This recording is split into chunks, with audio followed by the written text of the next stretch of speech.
What's up? Coach Pennington here, and this is the Championship Season podcast. I'm here with Josh Lewis, owner of Grind Time Gym and the best hair in Charleston. What's up, Josh? I need a haircut, Coach. That's what's up. Oh my goodness, holy moly! See, it still looks amazing, and you probably didn't even mess with it. I don't shave anymore. I don't have to cut my hair or shave, but I probably should if I have an important Zoom or podcast with you to do. I should have been thinking ahead more. Well, after years of you interviewing me, we get to flip roles a little bit. I love this, man. This is kind of cool. I'm liking it. Little role reversal. Let's make sure I got nothing sensitive in the background, right? You remember the one time we had a little incident on the news. So it was hilarious. I'll tell the story real quick. I didn't realize it. You didn't realize it, but I was interviewing you, and on the back you had your whiteboard, and there was something that was written on the board. Maybe there was a word that shouldn't have been there. Yeah, it starts with F and ends with CK. And I don't know how it got there, Coach. I'm sure you have no idea either. But yeah, so apparently that showed up on the news one night, and and I had a little talking to from the bosses. Like we don't have enough going on as it is. We got to worry about what's in the background on whiteboards now. But I guess I understand. But I remember you asking me like, "Hey, you got any sensitive information on there?" I'm like, in my head, I'm thinking, no, nothing at all. I don't care what anyone sees up there. And then I realized we have a protection with it was OF, fill in the next three letters. That was the name of the protection to get the point across so you don't get hit, that it's a pretty important one. That's pretty funny. We had an F-bomb on the news. So over 10 years of doing this together, it was bound to happen. Listen, what are the percentages of people who are watching at home who actually notice that, though? That's my thing. Yeah, had to be one in a three people, maybe. Yeah, like nobody saw it except for one person who then, of course, wants to call, and like you have nothing better to do with your day than to call and complain about something you saw in the background of a whiteboard. All right, man, cool, whatever. I'd like to see that clip one of these days. Yeah. Well, so let's talk a little bit. I've known you for over a decade, through years with, you interviewing me as a sports anchor and, as I've been coaching and playing, and we have a lot in common, with personal development. I think we're both obsessed with getting better, and we both have extremely positive attitudes. We both have a way of looking at things in a positive light. And man, I just love what you're doing with your gym, with your social media. I watched a couple of your episodes over the last couple of days, and how you kind of have such a positive perspective on things that might be perceived differently. But tell us, kind of what you're up to. I know you've had some changes, and what you're up to with Grind Time, and then what you're up to on social media. All right. Well, you mentioned how far we go back, man, and it's well over 10 years, because I remember interviewing you when you were in college, Coach, and I hate to break it to you, that was more than 10 years ago. I like to think it was 10. But I remember, okay, so what I always respected about you, Coach, and I never forget this, is how stand-up of a dude you were even back then. So I don't know, everybody at home who doesn't know about Coach Penn, all right, go Google him. All right, Google the pit catch. Okay. All right. The catch was ridiculous. Coach, I still can't believe how you held on to that ball is beyond me. All right. So to beat your rival like that in that manner. Well, like as a former walk-on. My it was coach awesome. told me if you were 6'3", you wouldn't have had to dive. So I guess I just had to make up for some lack of height. So, but that tells me that you're finding a way to get the job done. So that was a high, right? But right. Then I also remember the Virginia Tech game. Yeah. All right. You remember that Virginia Tech game? That was I think it was the following year, right? Yep. All right. Now, I don't remember the exact situation. You could probably help me out. It may have been like a third or a fourth down, and third or fourth and goal inside the 5, right? It was a third down. I can tell you the play. It was 4 verticals, and I slid down to make a catch on about the 3 to 5 yard line. Hit my hands, didn't stay in there, and then we went to kick a field goal. They blocked it, took it to the house. It was right before halftime, and then we really never recovered from that. So it was I got to see both. I saw the highs and then obviously the extreme lows, and then digging myself out of that was probably learned more from that experience than I learned from the catch.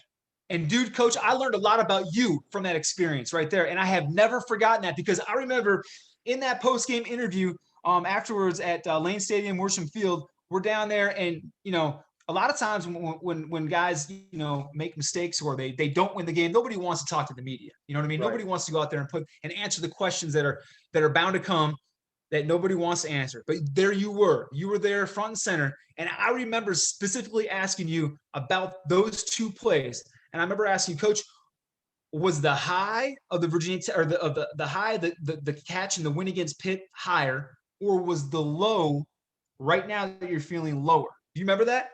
And you answered that question. You didn't punch me in the face, and you answered it honestly, and you gave me a really, really good answer, and I just really respected that. I can't remember that, but I do remember being in the locker room and them saying, "Hey, John, you don't have to. We know you don't probably want to do this, but the media would like to talk to you." And I just remember thinking, like, I got to go ahead and do this. I got to face the music. I'm the one that didn't make the play. And it definitely started the recovery process. If I wouldn't have done that, I probably would have lived in denial or blamed, the coaches, or who knows, could have blamed Rashid or anybody. But by owning up to it right then and there and answering your questions, and you guys helped me get over it, and I immediately pointed the thumb, and it was back to work. Yeah, no doubt. And I you know what, I think I filed that away. And I think, that's one of, many instances throughout the course of my life that I've observed, that I've thought, you know what, if I'm ever in a situation like that, I want to be just like that dude right there. So I appreciate you for that. And, and I can actually even apply some of that right now to the current situation that I'm going through right now. So you asked about my story, my situation. So I worked in TV for like 20 plus years. But also 5 years ago, coming up here in a few weeks, I opened up my own gym. And it all began as like something as a hobby, because I love this stuff. I love health and I love fitness. And I had started training people, and with no expectations, only did it because I love doing it and I like to help people.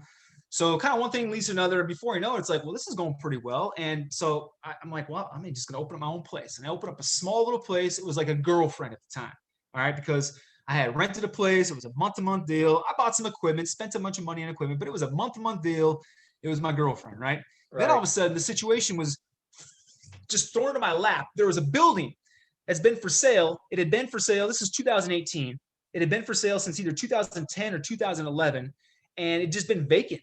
And it just so happens that it was located across the street from the TV station that I worked at. Well, that's pretty wild. This is kind of meant to be, right? Yeah. Let me look into this. I was able to get the building for a really good deal, but it took a lot of work. I had a lot of work that I had to do to get it up to par.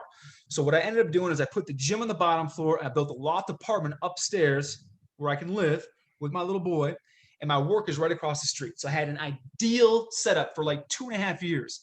My gym downstairs from my apartment, and my work was 110 steps across a parking lot. It was I didn't even need a car anymore. You know what I mean? It was unbelievable until it wasn't. All right. A series of events, all kind of started by the corona, have put me in like a crazy situation that most people will look at and be like, dude, what? Are you kidding me? That's awful. But I'm looking at it like, what do you mean awful? This is opportunity.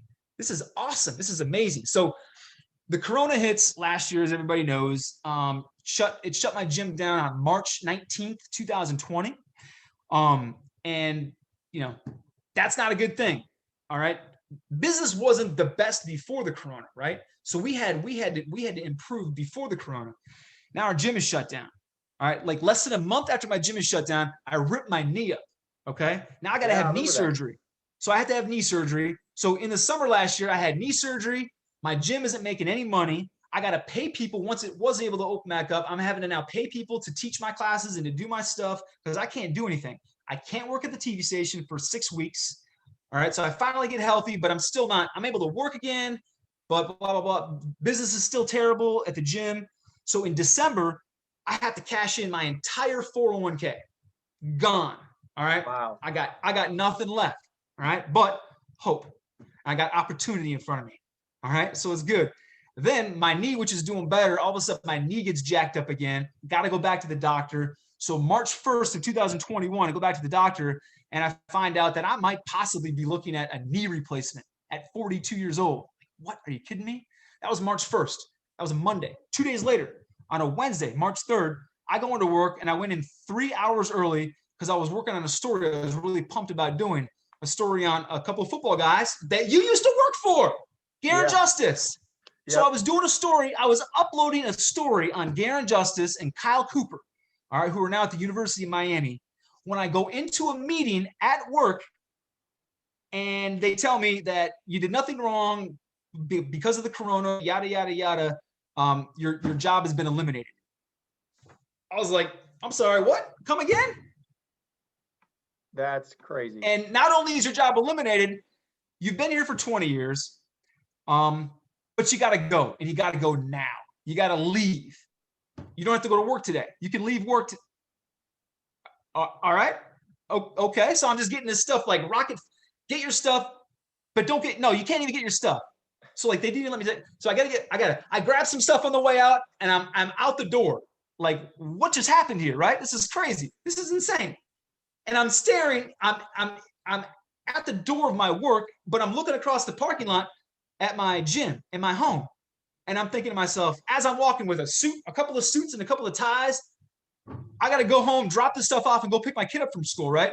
And I'm thinking, wow, this is just crazy. But you know what? Like you got a decision right now that you have to make, and you got to make this decision before you even get home right now. All right. You take this 110 steps from doorstep to doorstep, and you figure out what you're going to do with your mindset in this. Because you can go one of two ways. You can go this way, which is woe is me, and I feel bad for me, and like this stinks, and my life is terrible. Or you can say, dude, whatever, man. Like, what are you going to do? Control the controllables, right, coach? Right. Let it go. You got to let it go. So I just did this. I went, whatever, dude. It's all good. I'm out. Picked my kid up from school, and I told him, I was like, dude, I got something to tell you, man. This is kind of crazy. I didn't see this coming, but like, well, daddy doesn't have to go to work today. we got that going for us, you know, and he, you know, it's funny how a kid can make you feel better about things, right? So my kid, you know, we're talking, and I'm like, you know what, dude, like, listen, there are so many bigger problems in the world right now than me losing my job. I want to make this happen. We're going to make this work. But the only way we're going to make this work is if we keep a positive attitude. And I know it's not going to be easy, but I got to do it. I got to stay positive because that's the only way. Nobody wants to be around negativity. Who wants to come work out at a place where there's negative vibes? Heck no, man. No energy. I'm not very good at many things, coach, but like, I think the one thing that you can always control is your energy level. You can always have energy. You can always be excited to do something. So, you know, even when you're not excited about doing it, you have to find a way to not fake it till you make it, but you got to find a way to talk yourself into it sometimes. And then you just do it. You just do it and you stay positive. And I feel like your chances of success, they're not 100%. Nothing's guaranteed, but you got a heck of a better chance. And I'm a numbers guy. I like playing the odds. You got a heck of a better chance at being successful with that positive mindset than you do if you're negative. Yeah. And this, I mean, for anyone that's listening, I mean, imagine that: knee surgery, gym closed, job gone, 401k taken out. I mean, if you're going to be successful, you're going to hit some speed bumps like that, you know, or brick walls. You know, that was more of a wall. And how you overcame it, and how you overcame it in 110 steps, to me, is so profound, because we all have pity parties, right? And we all do. It's human nature. And so a lot of people would have done that. They might have had that pity party for a year or 5 years or 1 month. You did it in 110 steps. I mean, that's Josh, that's incredible. It's like a superpower. And we talked about this before. It's not fake positivity, Pollyanna, whatever you want to call it. It's just being intentional. You knew that. And to me, it's being competitive. I look at it as, like, I call it competitive mindset. You know, what do I need to do next to win? Is complaining about it going to help? No, because 90% of the people don't care, and the other 10% are glad it's happening to you. And so what is the thing? What can I do next to win? And it was have a positive attitude, use this as an opportunity. Josh, that's an inspiring success story. And I call it that because, you know, this is a success story, and you're writing the chapters right now. And that's probably the most eventful one right there. Well, I appreciate that. And, you know, I don't think that, I'm not going to sit here and say that there hasn't been a time where I've been upset about it. You know what I mean? Right. Because like, and I kept track, I counted every day for 5 days. For 5 days, at one point throughout every one of those 5 days, I cried. Okay. And I didn't cry about not being on TV anymore. I didn't cry about losing a job. Like I got emotional thinking about the people. Like I got emotional thinking about, because you know what, like The decision was made not by anybody inside that building. That building is right behind me, right back that way. The decision wasn't made by anybody inside that building, right? It was made by somebody in Maryland who doesn't even know me, right? They've never met me. Okay. The people in that building, like, that's what makes me they're my family. You know what I mean? Yeah. Like, that's been my family for the last 20 years, John. Like, I'm not from here. My parents don't live here. I have one family member here. I have my son. That's it. Like, that was my family. Yeah. And so it stinks, like, being like kicked out of your family when you did nothing wrong and they told you did nothing wrong. So I got emotional thinking about that. I got emotional thinking about all the people like you who I've been fortunate and blessed to be able to be around and to learn things from in the last 20 years.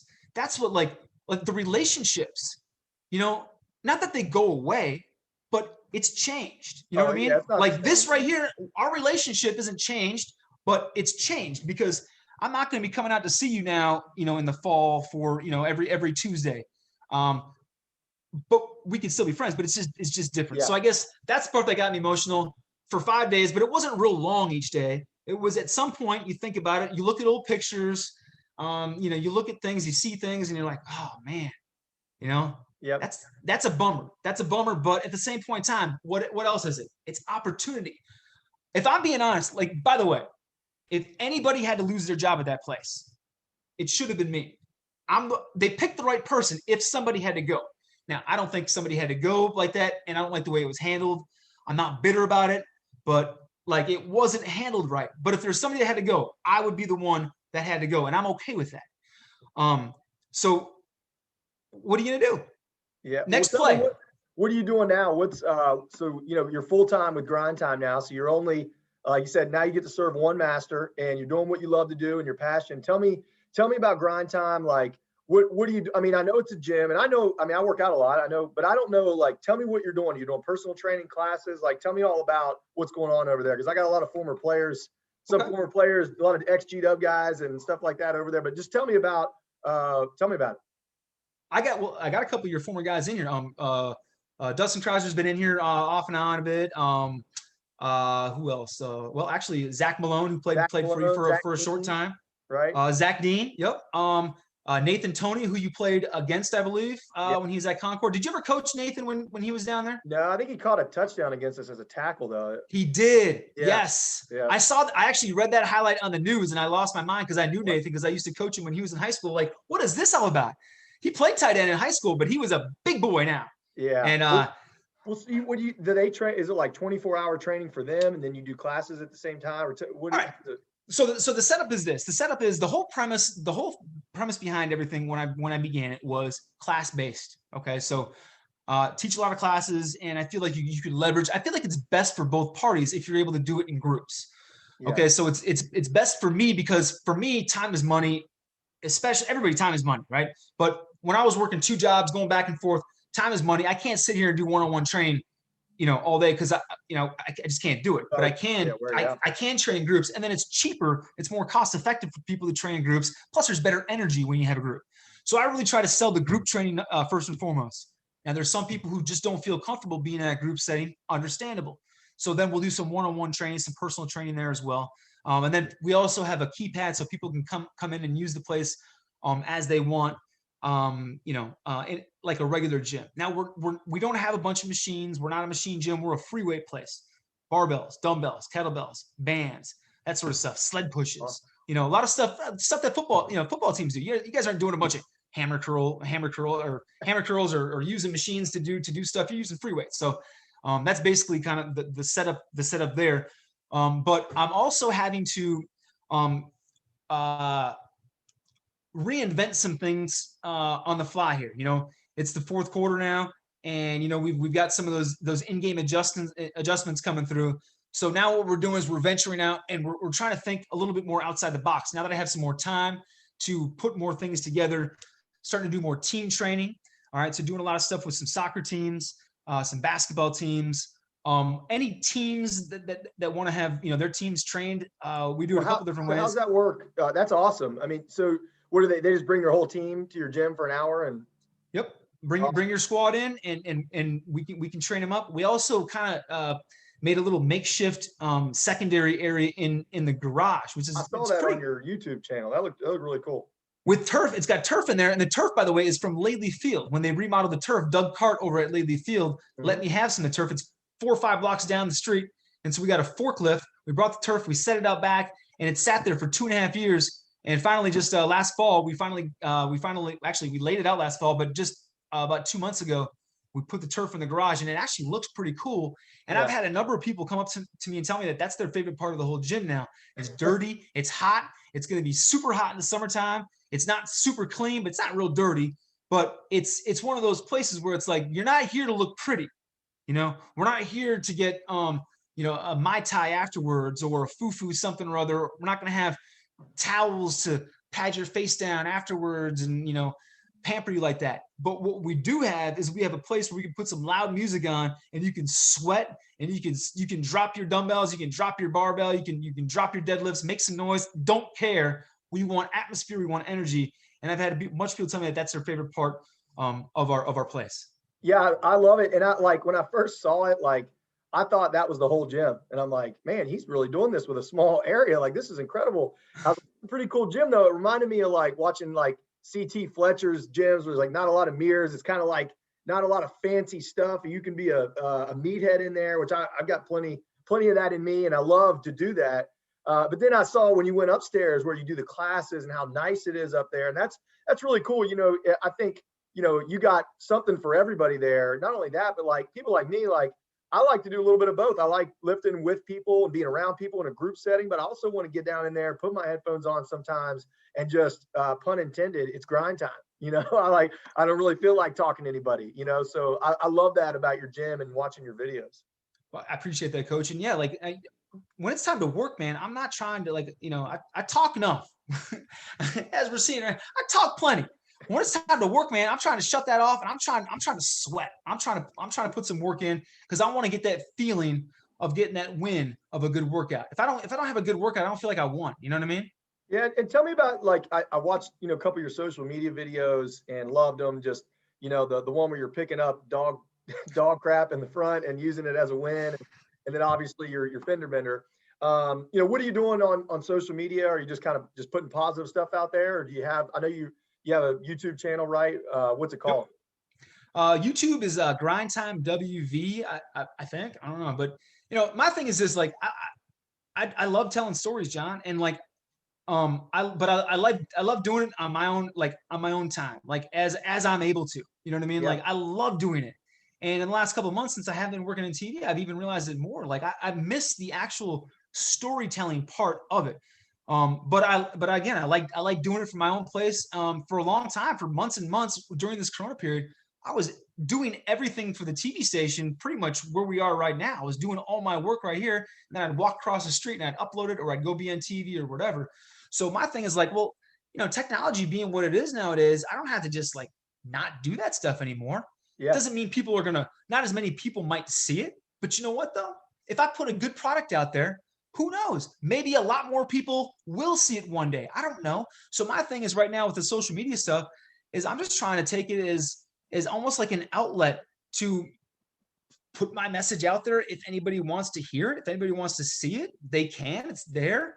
I'm not doing it to get views. I'm not doing it to get likes and subscribers, that sort of stuff. I'm just doing it because I enjoy doing it. It makes me feel good. It can't hurt my gym, right?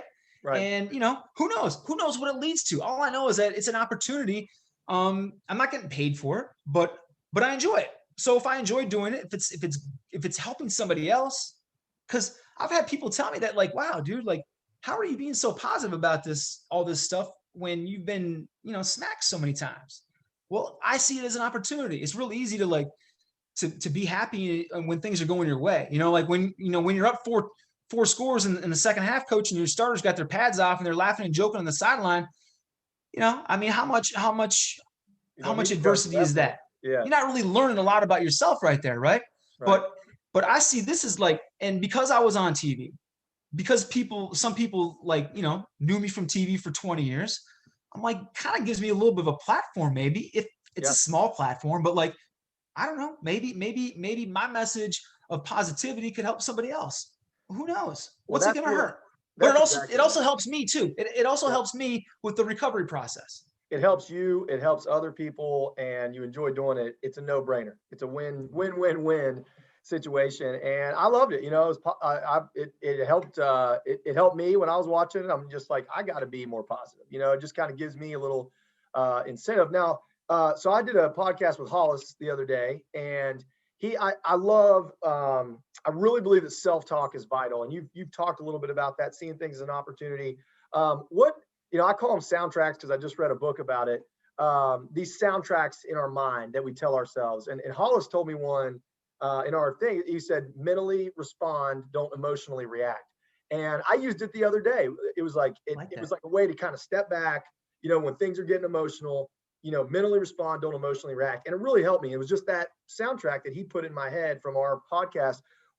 And I had one in high school. Coach Edwards would tell me, pain is temporary, pride is forever. So when I was running sprints or training, it was like, I would tell myself that when I wanted to quit, and it would remind me like, hey, when you're running out of the tunnel wearing blue and gold, you're not going to remember any of this, that will be forever. This pain's going to go away.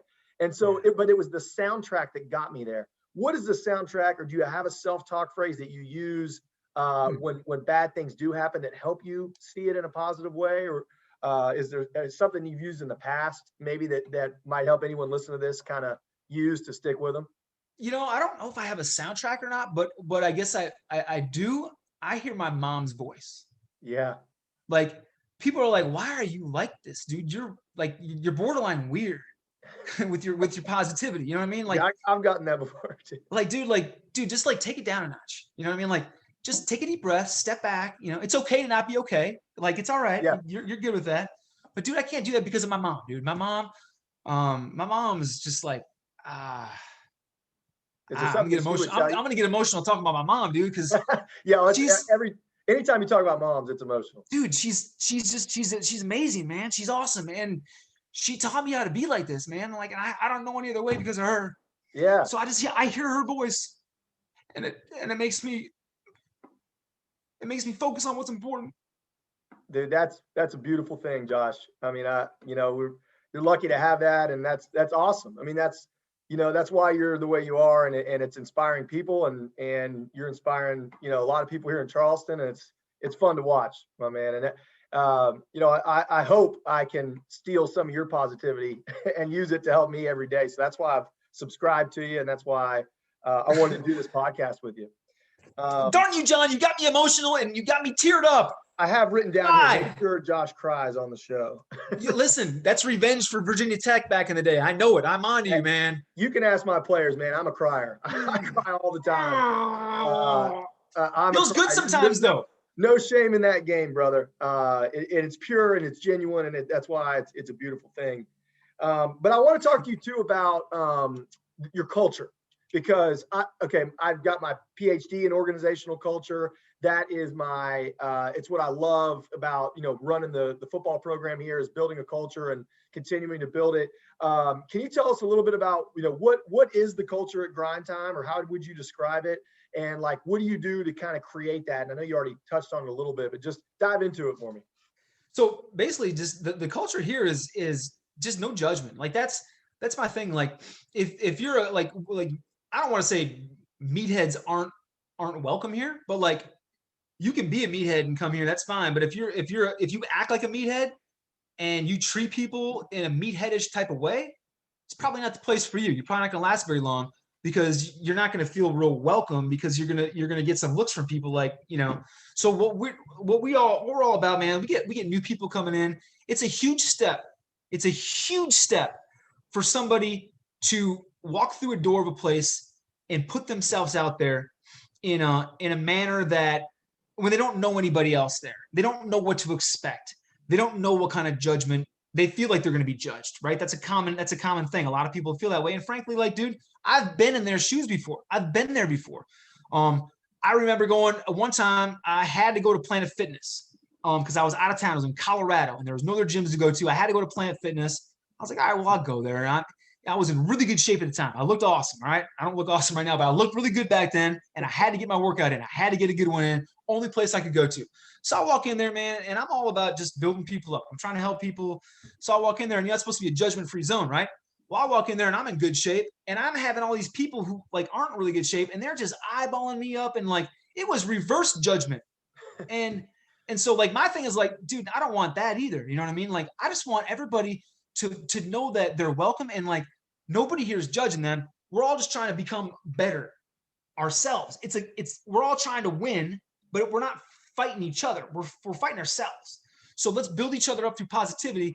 And so that's the one thing that I take a lot of pride in the fact that yesterday, for example, I had a 70-year-old dude deadlifting or who can deadlift 400 pounds. It's crazy. Wow. More than 400 pounds, 70 years old, working out next to Ben Nickel from GW, who just week and a half ago hit the game winner in the state championship. All right, helped GW win their third title since 2011. All right, a 70-year-old who can deadlift next to a 16-year-old. Like, and you know what? I think they both got a lot out of it, and I take great pride in that. And so I think that, you know, it would just be like everyone's welcome, man. You know, there's a place for everybody. It's kind of like the thing. How do you go about, like, I mean, even if you think about your name, like Grind Time, like it's about the work. It's not about, you know, looking a certain way or doing a certain thing. It's about coming in and working. But what do you try to do to like make sure that environment where everyone feels welcome? I mean, how do you go about that? I try to lead by example. Yeah. You know, I just try to lead by example. That's all I'm trying to do. Because what else can I do? You know, and just try to show people that, like, you know, it's not vanity. It's not a vanity thing, right? That's a great bonus, great benefit to it. But for me, man, this is the best drug there is. Just the way it makes you feel when you're done. So I try to chase that feeling whenever possible. And I try to do it by example. I work out. If I don't have a huge class, I work out with the classes whenever I possibly can. And I think that that's important. Now, it's important also to make sure that everybody's having their needs met and taken care of and whatnot, and everybody's form is good. But, you know, if I got a group of people who have been working out with me for a while, they got a pretty good handle on what they're doing, I'm jumping in with them. And I think that's a good thing, because they're seeing, this isn't just a dude who's sleeping in until the last minute because he lives upstairs and walking downstairs and teaching a class. This dude's obviously been up for a while. He's energetic. He's ready to work. He's excited about doing it. He's not like, body language is everything, right? So this dude's got great body language. He's into it, you know. So I just try to lead by example. And what I found is that, you know, people will follow that lead, whether it's my trainers or whether it's clients. You know, they'll follow, but it starts just as it does with you, Coach. If you don't have great energy, how can you expect any of your players or any of your assistant coaches to have great energy? It's got to start with you. Yeah, and that's you know, culture is not what you say, it's what you do or what you don't do. It's your actions. And you know, I think that you jumping in classes and, like you said, kind of the 70-year-old with the 15-year-old, and you know, so anyone out there listening, if you want to go to a judgment-free gym and train and do classes, and you know, I love that you're kind of not only do you have something for everybody, but it's a place for everybody, you know. And that's you know, that's something that's needed, because you know, a lot of these I don't want to call out any you know, other gyms, but some of these places it is like there's mirrors everywhere, and it's about how you look and how much you can bench or whatever, but not Grind Time, man. And that's pretty unique. I appreciate that. And you know, I don't want to make it a money thing either. You know, like, to me, I want it to be, I want to make it fun. We live in a state right now that, you know, it's no secret. Like we've been dragged through the mud quite a bit nationally with rankings and obesity this, obesity that. It's like, dude, I want to be a part of the solution, man. I'm trying to I want to help. I want to help as much as I can. And I feel like if you're in it for the genuine, for like the right reasons, if you're genuine about it, if your message is true, like that stuff will take care of itself. You know, now I need to make money to be able to keep the doors open and whatnot, but I don't want to make it about money. I want to make it about helping others, because that's what's gonna make a difference. I want to make a difference. If you make a difference, everything else take care of itself. I don't require a whole lot. You know, I wear the same clothes as I wore 15 years ago, and I don't care. I'm cool with that. You know what I mean? I don't need new stuff. I'm not materialistic. You saw the Cadillac thing, right? My Cadillac is it's a Cadillac, but it's beat up and crappy now. And guess what? I don't care. I'm good with that. So my thing is just be in it for the right reasons, be genuine, and everything else takes care of itself. Yeah, hopefully. Definitely. And, you know, but the more money you make, the more impact you can have. So Exactly. That's exactly it. yeah. If you, and not just about the more money you make, but like, if you don't have to worry about that stress, okay, if you have now I can stop focusing about on how am I going to get the rent paid this month, and now I can start focusing on, okay, we got this group of people here taken care of. I feel good about where they're at and their development and where they're headed. Where else can I look for a need? Who else needs help that I can help? And then who knows, of those people that you help, what I love most, it's almost like a coaching tree, right? You mentioned Coach Edwards before, right? Think about how many coaches are out there who coached underneath Coach Edwards originally. You know what I mean? Yeah. Like, so my thing is like, I'm almost kind of like that. Like, I see it as an opportunity for me to teach people, and then those people are going to go out in their everyday lives and they're going to teach other people or encourage other people. And, you know, you do enough of that, you do it for long enough, and you have made an impact. You had made a difference. And it's much bigger than a sports team. Like, all these kids that I train, like, I love the fact that Ben Nickel comes in here and works his butt off, right? I love that. These soccer players that are coming here, I love that they're working for their sport. But what I love even more is the fact that their careers are going to be over with at some point.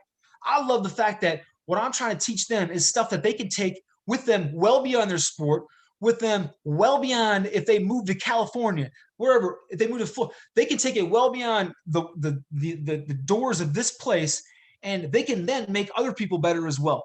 That's what I love about it. Well, I love, dude, your energy's awesome. And what you said, man, being part of the solution. I mean, that's just what, you know, we all need to do that. You know, I think if we all try to be part of the solution, not pointing fingers and blaming other people, let's all just try to be part of the solution. There's my world peace part of the podcast. But honestly, if we're all trying to be part of the solution, and I love that you see it as a need here. The story of Enterprise, Alabama. They have a statue of a boll weevil there. No, tell me. So they have a statue of a boll weevil because I guess the dust, it was like back in the early 1900s, wiped out cotton in Enterprise, Alabama, which was the number one crop. I'm sorry, the boll weevil knocked it out. Okay. The boll weevil knocked it out. And what is that, by the way? I don't know what that is. It's a beetle, or it's definitely an insect. I know that. Okay. So it knocked out their number one crop. Basically, the town was going to die. And instead, they decided to try growing peanuts. And it became like the number one, grossing peanut place in the country. And, like way more profitable. Everyone there, got jobs. And so it turned around their whole town. But they have a statue of a boll weevil, and it's the only place in the world that has a statue of an insect. And they celebrated the boll weevil because it knocked out their cotton or their, I guess it was. And then they started with peanuts. So pretty cool. Yeah, I love it.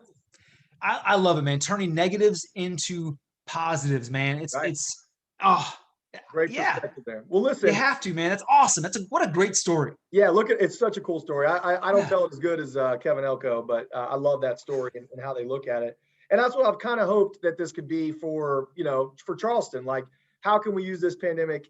How can we see this and use it as an advantage to maybe pivot or do this or do that and be more positive in the community. But so I wanted to touch on something. I know, you had a tough situation. You went through it all, what you went through. But there's some people out there that probably see what you're doing, and I'm one of them. And just I'm so envious. And there's people that are envious. You're out, you're living the dream, man. You're running your own business. You're doing what you're passionate about doing right underneath your apartment. Like you said, you don't even technically need a car, and you got your son with you, who's awesome. I've met him a bunch of times. So you got all these great things, and I think people see that, but what they don't see, some of the challenges of running your own business. And I would see it, you have paint on you, there's probably up till midnight painting and doing whatever you need to do, for grind time. So, for people out there that are like, man, this guy has it all, other than the story that you told us, tell us about some of the challenges of running your own business, starting your own business, because there's people out there that are probably wanting to make the leap. And so tell us about the challenges, and then, how you would encourage someone to do what you're doing. Man, I had no idea what I was in store for. And you know what, Coach? It's a good thing I didn't know. All right. Because if I'd have known what I had coming, I probably wouldn't have done it, to be honest with you. It has been crazy. Nuts. But like, I look back and I'm so happy, man. I'm so happy. But okay, so you mentioned the challenges. For example, it was all fun and games when I had the other building that I was renting. It was a small building. It was, I didn't have a ton invested in it, right? Then when I bought this building that I'm in right now, it's close to 8,000 square feet altogether. Wow. All right. Here's one funny story. So I was in charge. One of my clients is a construction guy. So he was awesome, and he spearheaded all the projects. He was the foreman for it. Wouldn't take a dollar, right? Which was great. But there's a lot of stuff that I would have to pay people to do, or I could do it myself, right? Like, dude, I'm not afraid of work. Okay, like that's one thing. Like I will work. So I'm gonna do this, man. I'm gonna do as much as I possibly can while I'm still teaching classes, training people, being a good dad, and also working a full-time job across the street. So I'm telling you, but I don't want to do a lot of stuff with my kids around, okay? Because I again, dad, number one job, right? Got to be the dad number one. So then I got to do it. So there would be times where on the weekends, when I'm working at the TV station on the weekends, while I was remodeling this building, and it happened all the time, I would get done with work at 11:30, 12 o'clock, midnight, right? I would walk across the street. I would put on my nastiest clothes, and I would start working on my place at midnight. Okay. At midnight. At the think about the late news. It gets done at 11:35, right? So I'm doing the late news live. Okay. I take my shirt and tie off. There's a good chance that I probably had the nasty clothes already on because I had been over at my building up until like the very last minute when I had to get back to do the news. So I probably just had a shirt and tie on and jacket, my nasty clothes underneath, smelled like a big bag of, can I say buttholes? Can I say that or no? Can you say anything on this podcast? I think I just did. So I smell terrible, right? And I'm walking back across the street, and I would work until 7, 8 o'clock in the morning, John, doing stuff, putting insulation in, painting something inside. Work till 7 to 8 o'clock in the morning, take a shower, sometimes take a quick nap, and then I would get up and I'd teach a class at on a weekend morning. I had classes Saturday mornings at 8, 9 a.m. Back then I had classes on Sunday at 11:30. So Sundays were awesome because I could sleep. I could get extra couple hours of sleep on Sundays. I love Sundays, right? Right. And then I would finish teaching my classes. I would start doing some more work around here, and then I'd go back to work at the TV station again. Dude, it was crazy. And I didn't even think about it. I didn't bat an eye on it because that's just what I had to do. You know what I mean? That was what I had to do. But looking back on it, oh my gosh, it was crazy. And also what was cool about it is I've been able to share this whole experience with my son. Yeah. So my son has watched firsthand, and he has been a part. He helped me. He was 4 years old. All right. And I was like, all right, this is going to be more work for me to have you help me, but I want you to experience this with me. And he helped me and him. He helped me paint his room. I remember that specifically. And it took probably 3 times longer for him to help me paint his room than it would have if I just would have done it myself. But I felt like that was important because, again, I wanted him to have some of these memories of what it was like to do this stuff with Daddy. But also I wanted him to see, like, firsthand what a work ethic is all about. So I really took that serious, man. I wanted him to see it. And when he wasn't with me and I was doing stuff, when he was with me, I made sure to point out, hey, you see all this insulation that's in these walls right here? All right, well, that's what I was doing, just so you know. That's what I was doing. I was working, okay? Because I feel, and honestly, I can see he's a worker. He's already a worker. And I think a lot of that is because of that, you know? No doubt. I mean, did I answer your question? I didn't remember your question. What was the question? Just some of the challenges. But I don't think our kids, they don't hear what we say. They just see what we do and emulate it. And I kind of wanted to maybe like kind of segue into like, someone that's listening to this that wants to, break away from 9 to 5 and start their own gym or start their own podcast or start whatever, it's getting ready to take the leap. Maybe what advice would you give them and what, to be ready, things to be ready for, that kind of thing? Be ready for the variables, because things are like you can't just put it. All right, here's, you do X, Y, Z, and then bam, you have your own place. You're good to go. You got your own gym. All right, there it is. No, dude, you got to be ready to adapt on the fly. Those in-game adjustments are huge. You got to be ready for it because they're coming. They're coming, like it or not. And like, who could have ever predicted the corona? Like, are you kidding me? Like, no, dude. But all right, here it is. This is what we got to deal with. Let's make it happen. You know what I mean? There's no other choice. So just be ready for things that you don't envision. And when they come up, because they will, just roll with it. You just got to be able to roll with the punches. And once you make that decision to do it, don't turn back. There's no turning back. If you make that decision, you got to go with it, man. Yeah, you got to go all in. Burn the ships, right? There's only one outcome happening here, and that's you. As they say, like there's the old Bible verse, like, if you're lukewarm, I'll spit you out. You can't be halfway, man. You got to be either hot or cold, and then go for it. If you're lukewarm, you're probably not going to be successful, But if you're hot, you're cold, you got a much better chance. Yeah, I love that. And there's obviously the pandemic was crazy. No one could have predicted that, but in the next 10 years, there's going to be something else that's maybe not the virus, but it's going to be something, a crash in the stock market or housing, whatever. We can't predict it, but every 10 years, there's going to be a couple things that happen. So you got to be ready for that, whatever you're doing. But that's from a global standpoint, but also individually, individually, like you don't know, like I don't know what tomorrow holds. John, you don't know what's going to happen on Sunday, Right. God forbid, but like, I want only good things to happen to people, but that's not always life. Sometimes stuff happens in life. So like, you got to be prepared for that bad stuff. And remember that, and I hate to get like religious on us, but like, God doesn't put us in positions that we can't handle. You know what I mean? So you got to remember that. And I think faith is a big deal, man. Like my thing is this, dude, I look at I'm a big God wink guy, right? Like signs. I see these signs everywhere. And like, God didn't lead me this far. He didn't push me in the direction. He didn't bring this building to me. I didn't go looking for this place, John. This place came to me. He didn't bring this building into my lap and all these opportunities in my lap to just be like, all right, I think I'm just going to cash you out now. You're good. Everything cool? All right, you got $500,000 invested in that? Okay. Have I sunk you completely? All right, peace. Yeah. No, dude, he's not doing that. So like, but he's trying to build character, I think. And I feel like he's trying to help me be in a position to where I can help others. You know what I mean? Yep. And so I'm trying to keep that faith, man, and just roll with it. Because that's all you got. You got to have faith. And it all, that's the soundtrack, everything happens for a reason. I mean, there's a reason it's so, cliche, because it does, this all happened, and look what you're doing with it. And it's all what you make of it. Bad things happen to everybody, some more than others, but and it's just how do you make the most of the situation? And you absolutely are, Josh. And it's inspiring people, man. And think about it too. And you talked about faith and why this all happened, but it's also probably made you a better father. And what is there a better gift than to make, something that makes you a better father? I don't think there is.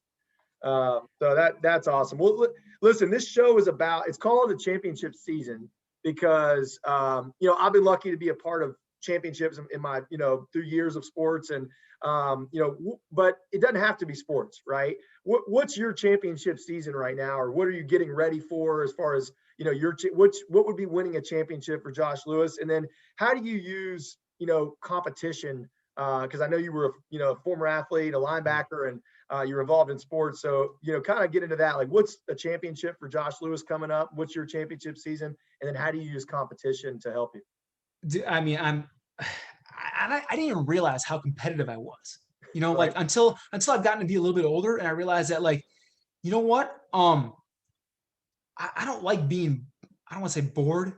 I don't want to imply that I was bored at the TV station, right? But I was beginning to become unchallenged. Yeah. Like it wasn't challenging me anymore, because it was just like, it was like a robot. It was like a machine. It was like, all right, it's this day, do this, do this, do this. It's like, yeah, I couldn't really think bigger. You know what I mean? Like, I was never going to be more than a weekend sports guy at that place. And, I feel like there are bigger things out there for me. You know what I mean? Yeah. Like a weekend sport. Who works in a market this size, which is dying? It's slowing down. Right. On the weekends as a sports anchor for 20 years. Nobody does that. There's a reason why people don't do that, But honestly, like, I became complacent. But then again, I also have a child. So like, I wasn't trying to go anywhere. I wasn't going to quit a stable job that had benefits and this and that to go out on this crazy limb. So I didn't have the cojones to do that. So maybe that's something that, I need to work on, not being afraid to take more risks. So the competitive thing, man, is absolutely huge. I feel like I'm 42 years old, but I feel like I've been reborn. And I feel like I've got those juices flowing again, man. And I feel like everything's an opportunity. So you mentioned championship season, and it's like, I feel like I'm living championship season, like on a every single day. Like, it doesn't matter, Saturday, Sunday, Monday, whatever. I'm living that championship season, and every day is like a small championship. You know what I mean? Yeah. Every day I'm looking for that win that's going to get me to that next win. But the ultimate championship, for me, and I have something in my head right here. All right. Like, I mean, I'll share it with you if you want, but like, my championship, my goal, because you have to have goals, right? I know you're a big goal guy, right? I know you're a big goal guy, because I remember you telling me about when you were in high school and you had this list. Was it, maybe that was Jake Smith? Hold on. No, but I know you had lists. You had lists of goals when you were growing up, right? Yep. You had to have goals. So I could take you in my closet right now and show you. You know what? We're going for it, John. We're going for it. We're going all in. We're going for it, John. We're going for it. Hold up. That's my office right there. Out those windows is that parking lot we talked about. Over here is my closet. It's a pretty sweet place, by the way. It's a big closet. But if you see right here, so this is my closet, and there you go. There are your goals. And you know what's really cool? You'll like this right here, John. You can't probably read it because it's backwards, but if you see this right here, I wrote this when I was at my other place. This is before I even bought this building, and I was renting a place, and on there, I'll read it to you. All right. It says, Mr. Chris Swope. That's our news director, or was. It says, or current news director. And this is dated October 1st of 2025. Okay. It says, it is with mixed feelings that I'm informing you I will not be re-signing a new contract once my current contract is completed on November 30th of 2025. I've spent 23 years as a weekend sports anchor and reporter at WCHS, WVAH TV, and I cannot tell you how grateful I am for each and every one of those years. It really has been an awesome ride. However, life has taken me in a different direction. I will always have a special place in my heart for WCHS and WVH and all the people I was able to meet thanks to this job. So many wonderful people that I worked with over the years, and so many awesome people that I came in contact with thanks to WCHS and WVH. Life can be scary when we venture outside of our comfort zone. And while I'm certainly nervous about the future, I'm also excited for the possibilities that are ahead. Possibilities that wouldn't be possible for me if it weren't for the 20 plus years I spent at WCHS, WVAH. Once again, thank you. Sincerely, Josh Lewis. And again, it's dated October 1st of 2025. So Mike Tyson once said, we all have a plan, right? Everybody's got a plan until they get punched in the face. So that was my plan, right? Well, I got punched in the face, and we're adapting on the fly. But to your original question, I think this is your question. I mean, maybe it was, but I have this vision in my head. All right, the anything you can use as motivation, you use it, right, Coach? Oh, absolutely. All right? Yeah. And this isn't bitterness. All right, this is just me using fuel. All right, using something for motivation. I got a raw deal. It was the way it was handled was just completely disrespect. I was completely disrespected, totally disrespected. All right. It was crazy. All right. And there's one person over there who disrespected me really, really bad. And it was somebody who I thought, you know what? I thought I had a good relationship with this person. All right. But he's the leader. And I was let go, by the way, on a Zoom call. All right. He's in Charleston. All right. Yeah. Wouldn't even come and face me man to man and use the corona as the excuse as to why, and read off a script. Okay. So that doesn't sit well with me. All right. Yeah. But I'm using it as motivation. I'm not bitter, but so this dude's going to come back to work here at some point, and I know what kind of car he drives. And like, dude, my motivation is, instead of me looking out my front door and saying, there's that place that just pooped on me, that totally disrespected me. No, my vision in my head is that guy that has to drive right past my place to go home or to come to work every day. My dream is for him to be driving into work one day and look over and see my parking lot, my everything packed with cars everywhere, and I want him to see I built a patio on top with a rooftop patio, and I'm having parties there on the weekends, and just the place is booming, and it's good vibes everywhere. And I want him to click on my YouTube channel once in a while and see that, oh, dude's got a million subscribers now, or whatever. Yeah. My thought is I want him to see that I made it just fine without him. And he may have disrespected me, but I didn't let that slow me down. You know what I mean? Like, Yeah. that's my vision. That's my dream. And I don't know if I should even share that publicly or not, because I don't want it to come across as being bitter. No, like, I really don't. The best revenge is success. And that's it, man. That's it. When I went to go to WVU, I wanted to play baseball, and the baseball coach, I was much better baseball player than a football player. And the baseball coach at WVU, on my visit, I had an opportunity to walk on to play football, and they wanted me to walk on to play baseball, but I had some other offers. And my mom said, like, well, listen, football wants him to walk on too. Why should he choose baseball? And he laughed in my face and said, you'll never step foot on Mountaineer Field if you play football. And, and so I used that for 5 years. I would thank him. 5 years, almost daily, I thought about proving him wrong. And, sometimes that motivation won't last forever, but, you can hold on to that and use it. And maybe one day when you do have that moment, you see him, you can thank him and be like, man, I really want to thank you for motivating me. And it ended up being the best thing that ever happened to me.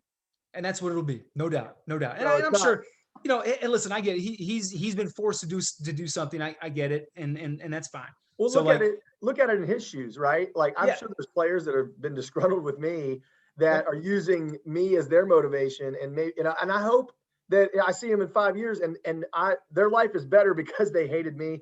That's okay. If I got to be the bad guy, if it makes your life better, then so what? At least I helped you. Even though it was maybe not the way we wanted it to go. As long as I helped you, I'm cool with it.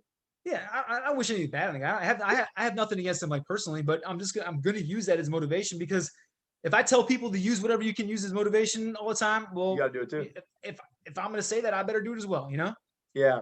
No, I'm big into this. Like, I'm writing a new book on competitive mindset, and it's not about competing against somebody. Like, not like, we both have social media pages that are positive. Like, I think that's the more the merrier. Like, we should, like, I'm not competing with anyone but myself, and so, and it's not like an angry competition. It's just like, how do I get better? Sometimes it's being positive. Sometimes it's looking in the mirror and saying, hey, you better pick it up.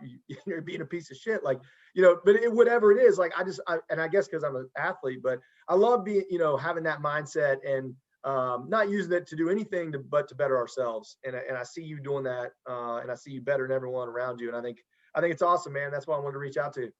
Man, I appreciate that. And, I think that, just because, you and I are athletes, right? Not everybody out there is an athlete, but just because a person wasn't an athlete doesn't mean they can't learn some of the things that we learned as athletes and apply it to their life in whatever way they possibly can. It's going to make their lives better. That's another thing with my kid is he didn't want to play t-ball this year, right? And he doesn't really like sports. Now he's 7, I don't want to make him do anything he doesn't want to do. But at the same point in time, there are some things out there that I think he would enjoy if he just gave it a chance, right? And so I'm like, dude, just give t-ball a chance. Let's just try it. You might like it. He goes to his first practice, comes home, and is like, yo, I love it. It's great. And now he's like Captain T-ball. So he's bummed out that T-ball is about to be over with. And I'm like, well, dude, if you want, if you they have football, right?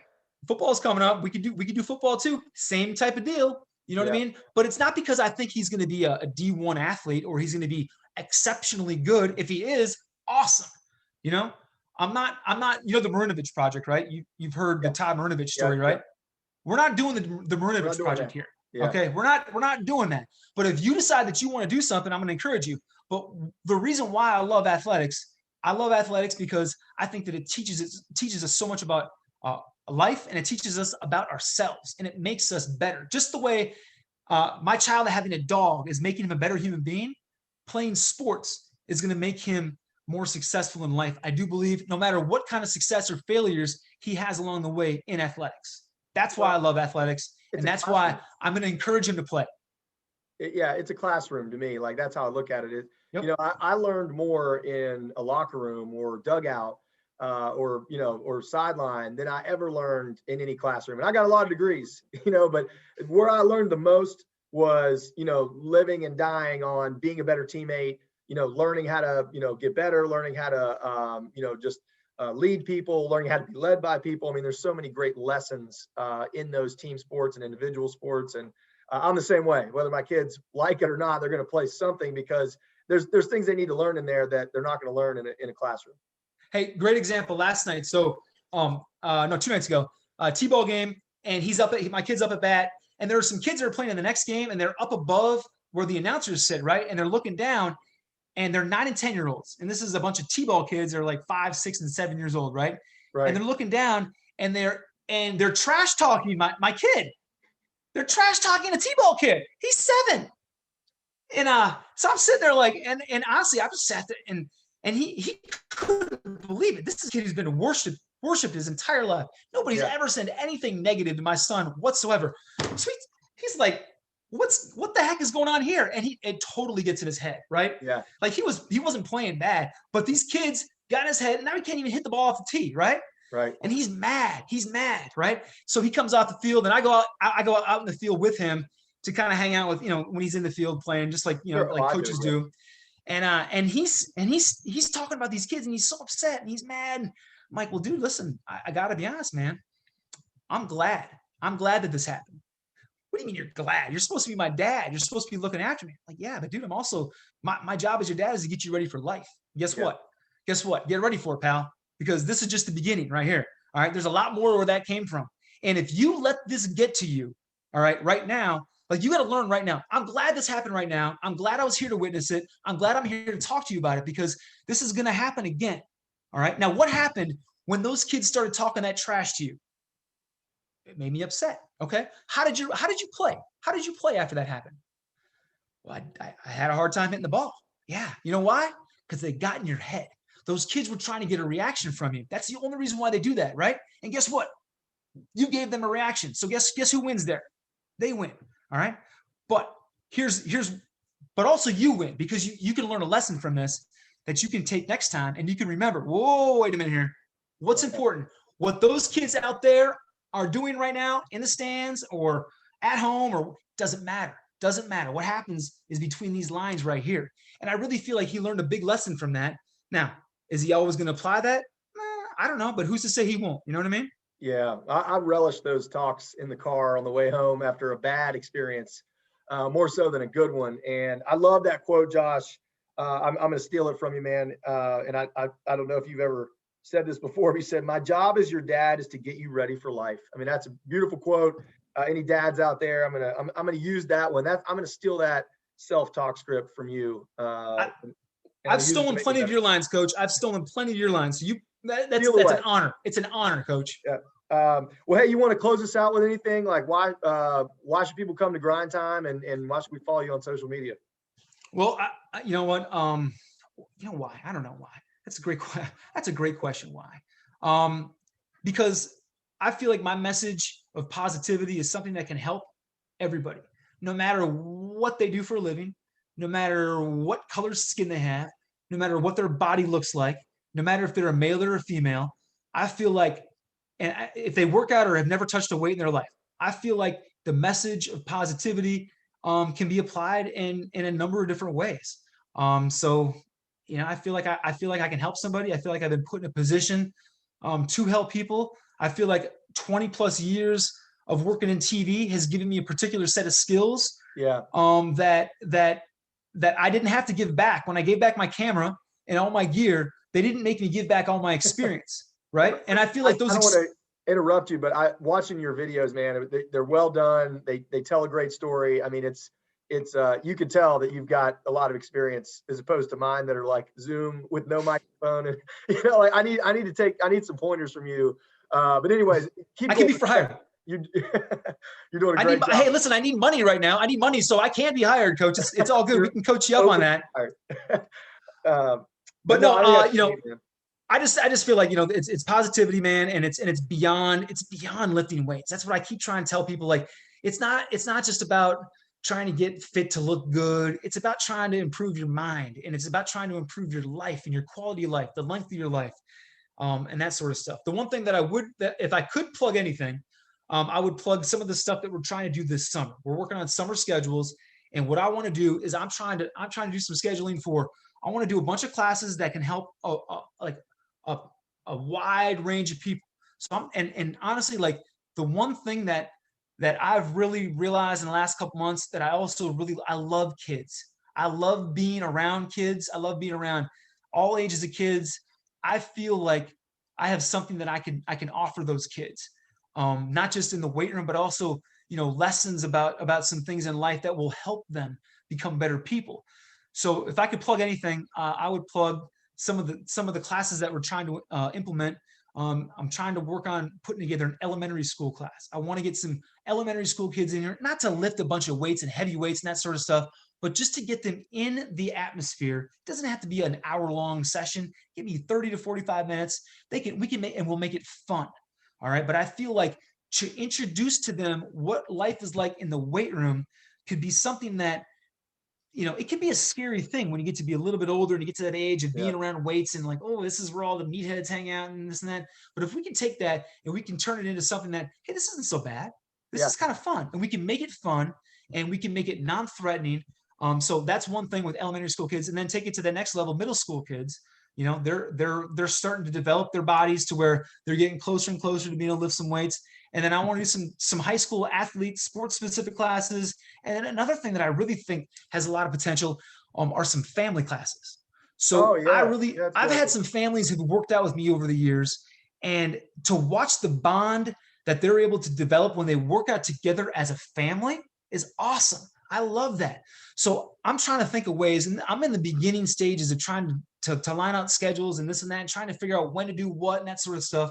So I would encourage anybody who thinks that maybe that's a good idea to reach out to me and share some of their thoughts and some of their ideas that they might have, because I don't have all the answers and I don't know how to get to where I want to go. So I'm not afraid to ask for help.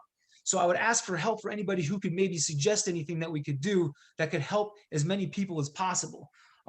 So I think that the family class thing is got a lot of potential. Yeah. And so those are the things that we're working on currently and trying to get out there to help as many people as we possibly can. Well, how does someone get a hold of you if they hear this and they're interested? What's the best way to kind of get started? You can send me a message on Facebook, either to the Grind Time account, my personal account, Instagram, Twitter, same deal, private, personal, that sort of stuff. The social media number. Social media message, yes. So, my phone number, 304-539-3436. Call or text me anytime you want, 304-539-3436. That's my personal number, so I probably shouldn't have done that, but that's all right. Not too many listeners going on right now, so you're maybe a few years from now, you might get some text messages. But right now, hopefully you get an extra customer. Do you remember a rapper by the name of Mike Jones? I do. Oh yeah. 281-330-8004. Like, I still remember his number. He used to put his personal number out in rap songs all the time. Like, dude, that wasn't very smart, Mike. Yeah. That's all right when you have 10 people. He blew up. Then he blew up, and it's like, well, now you need a new phone, pal. Yeah, change your phone. I hope that's a problem here. I hope we have that situation. Well, listen, also, shameless plug here. The best group fitness instructor in Charleston happens to live in my house. So if you need one, Andrea's always looking to help teach classes, stuff like that. You know who to hit up. Dude, like, well, and I was gonna hit you up. Honestly, I don't have my sheet here, but I have your name on a list of people that I was going to contact. I put together a survey, Coach, and I'm putting together a survey about the kids stuff, right? Yeah. Because I'm trying to get some feedback to try and figure out when to schedule stuff. And then off of that, who knows? Maybe people see it and think, oh, it's a cool idea, and they want to be a part of it. So I put together a survey. So I'm gonna try and hit you with that survey if you wouldn't mind, because I know she's killing it, man. She's doing great, and I love watching her stuff. She's super motivational, and she motivates me, dude. Just like you do too when you're doing your workouts and stuff, and you're posting stuff about that. So I love it, and I feel like the more people that you can have around you who are feeling like that, like, it's only going to be a good thing. So I would love it to have her come in. I don't know how we would structure it, whatever, but yeah, dude. Absolutely. And we could do we could do a workout together, or if you want to do a family class with me and my family do workouts. I mean, we could do one and put it on social and spread it out there. Let's do it for real. We're in. All right. Mark it down. All right, Yes. Josh, man, I appreciate your time. I probably went longer than I'm supposed to. You got a football coach and a personal trainer that there's going to be a lot of talking. We talk a lot, and also above and beyond everything else, friends. We've been friends for a long time, man. No doubt, hey, man. have you ever been to Albuquerque before? Yeah. Oh yeah, I have. I ran into a newscaster there, and we had a pretty good time at a local pub, enjoying some WVU victories. Back in the Elite Eight days. Well, we almost made it to the Elite Eight that year, but not quite, man. That was a fun trip, though. Either way, it was a great time, man, and I appreciate everything, John. I appreciate your friendship over the years. Most importantly, man. Thank you. Yeah, you too, Josh. Have a good one, man. Thanks a lot. All right, buddy. Have a great weekend. You too.